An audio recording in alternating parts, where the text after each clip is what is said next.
कल्पना कीजिए, कोई Indian energy exchange यानी आईईएक्स में निवेशक है। 23 जुलाई 2025 की रात, सब ठीक था, सब आराम से सोए।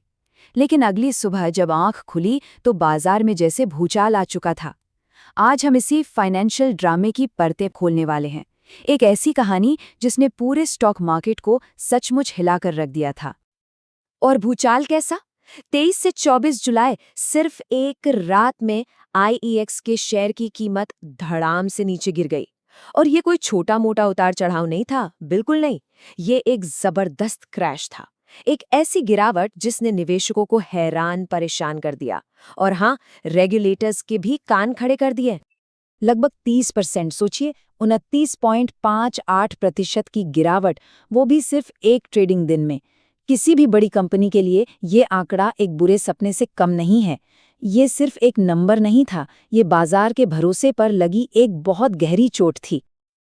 तो फिर सवाल यही उठता है कि आखिर हुआ क्या? एक इतनी मजबूत कंपनी का स्टॉक रातों रात जमीन पर कैसे आ गया? इस पूरे रहस्य की जड़ें कुछ बहुत ही अजीब, बहुत ही असामान्य ट्रेडिंग गतिविधियों में छिपी थीं। और आज हम उन्हीं सुरागों का पीछा करने वाले हैं। तो चलिए इस कहानी की पहली परत खोलते हैं और नजर डालते हैं उन संदिग्ध सौदों पर जिन्होंने सबसे पहले खतरे की घंटी बजाई थी। तो जांच करने वालों ने सबसे पहले एक बहुत अजीब पैटर्न देखा। शेयर गिरने से ठीक पहले अचानक से आईईएक्स के शेयरों की खरीद फरोख्त, मतलब ट्रेडिंग वॉल्यूम, कई गुना बढ़ गया था। अब देखिए, जब भी बहुत ज्यादा वॉल्यूम के बाद कीमत में इतनी भारी गिरावट आती है ना, तो ये एक साफ साफ इशारा होता है कि कुछ लोगों को पहले से कुछ ऐसा पता था जो बाकी बाजार को नहीं पता था। तो सवाल ये है कि ये दांव लगाया कैसे गया? पुट ऑप्शंस नाम के एक फाइनेंशियल टूल का इस्तेमाल करके। अब ये क्या है? अरे सीधे साधे शब्दों में कहूं तो ये किसी स्टॉक के गिरने पर शर्त लगाने जैसा है।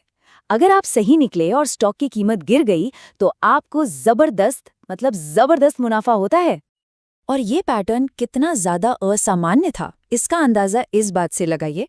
एक तरफ थी बाजार की आम गतिविधि, छोटे मोटे अलग अलग तरह के सौदे, और दूसरी तरफ थे इन संदिग्धों के सौदे, बड़े बड़े दांव, और सारे के सारे सिर्फ एक ही दिशा में कि आईईएक्स गिरेगा, मानो उन्हें पक्का यकीन हो।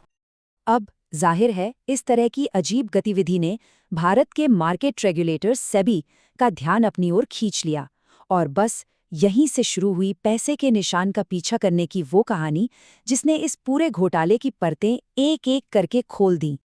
तो देखिए हुआ क्या था। सबसे पहले जुलाई में ऊर्जा नियामक CERC के दफ्तरों के अंदर कुछ गोपनीय फैसले लिए जा रहे थे। फिर 24 जुलाई को शेयर गिरने से ठीक पहले वो बड़े बड़े दाव लगाए गए। और फिर सितंबर आते आते सेबी पूरी तरह एक्शन में आ चुकी थी और देश भर में छापे मारे जा रहे थे। सेबी का तरीका एकदम सधा हुआ था, स्टेप बाय स्टेप। पहले उन्होंने सारे के सारे ट्रेडिंग डेटा को खंगाला। फिर जब संदिग्धों की पहचान हो गई तो उनके ठिकानों पर तलाशी और जब्ती की कार्रवाई हुई। और वहीं उन्हें वो मिला जिसकी उन्हें तलाश थी, ठोस सबूत। तो अब हम पहुंचते हैं इस घोटाले के बिल्कुल केंद्र में। सवाल ये है कि आखिर वो कौन सी खुफिया जानकारी थी जो लीक हुई थी, और ये लीक हुई कैसे? किसी भी इनसाइडर ट्रेडिंग केस की जड़ में एक शब्द होता है, UPSI। ये वो सीक्रेट इन्फॉर्मेशन है, जैसे कोई आने वाला सरकारी आदेश, जो अगर किसी को बाजार से पहले पता चल जाए तो उसे दूसरों पर एक अनफेयर एडवांटेज मिल जाता है। और इसीलिए ये गैर कानूनी है, क्योंकि यह खेल के मैदान को, मतलब मार्केट को, सबके लिए बराबर नहीं रहने देता। और सेबी के छापों ने पहेली के सारे टुकड़े एक साथ जोड़ दिए। सबूतों से ये बिल्कुल साफ हो गया कि संदिग्धों को ये जानकारी सीधे CERC यानी केंद्रीय विद्युत नियामक आयोग के बड़े अधिकारियों से मिल रही थी। और जानकारी क्या थी? एक नए मार्केट कपलिंग ऑर्डर के बारे में। एक ऐसा ऑर्डर जो आईईएक्स के बिजनेस मॉडल पर सीधा सीधा हमला करने वाला था। और बस यहीं पर दूध का दूध और पानी का पानी हो गया। अब ये सिर्फ कोई शक नहीं था, ये पक्का हो चुका था। जांच ने साबित कर दिया कि CERC से लीक हुई इसी अंदरूनी जानकारी का इस्तेमाल करके आईईएक्स के शेयर गिरने से ठीक पहले वो पुट ऑप्शंस खरीदे गए थे। ये इनसाइडर ट्रेडिंग का एक क्लासिक केस था। तो जब सारा भांडा फूट गया तो आगे क्या हुआ? चलिए अब देखते हैं कि रेगुलेटर ने क्या फैसला सुनाया और इसके नतीजे क्या निकले। 173 करोड़ रुपए, 173.14 करोड़। ये वो रकम है जो इस पूरी साजिश से गैर कानूनी तरीके से कमाई गई थी। और ये पैसा कहाँ से आया था? ये उन आम और बेखबर निवेशकों की जेब से आया था, जिन्हें आने वाली इस बड़ी गिरावट की कोई भनक तक नहीं थी। सेबी ने अपने शब्दों में इस अपराध की गंभीरता को बिल्कुल साफ साफ बताया।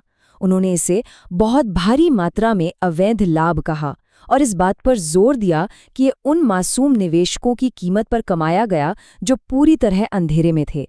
ये एक याद दिलाने वाली बात है कि ऐसे अपराधों का असली शिकार कौन होता है। तो सेबी ने बहुत सख्त और निर्णायक एक्शन लिया।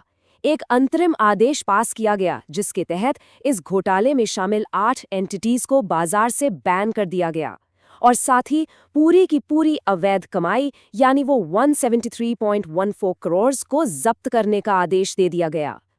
और आखिर में ये पूरा मामला इस बात का एक बेहतरीन उदाहरण है कि हमें फाइनेंशियल मार्केट्स में सेबी जैसे रेगुलेटर्स की ज़रूरत क्यों है। सोचिए, इनके बिना तो बाजार सिर्फ अंदरूनी जानकारी रखने वालों का खेल बनकर रह जाएगा और इससे आम निवेशक का भरोसा हमेशा के लिए टूट जाएगा।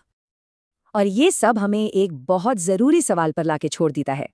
चलिए, ये मामला तो सुलझ गया, लेकिन ये एक बड़ी चुनौती को सामने लाता है कि जब अरबों रुपयों का मुनाफा दांव पर लगा हो तो ये कैसे पक्का किया जाए कि नियम सबके लिए बराबर हों और ये खेल हमेशा हमेशा फेयर बना रहे।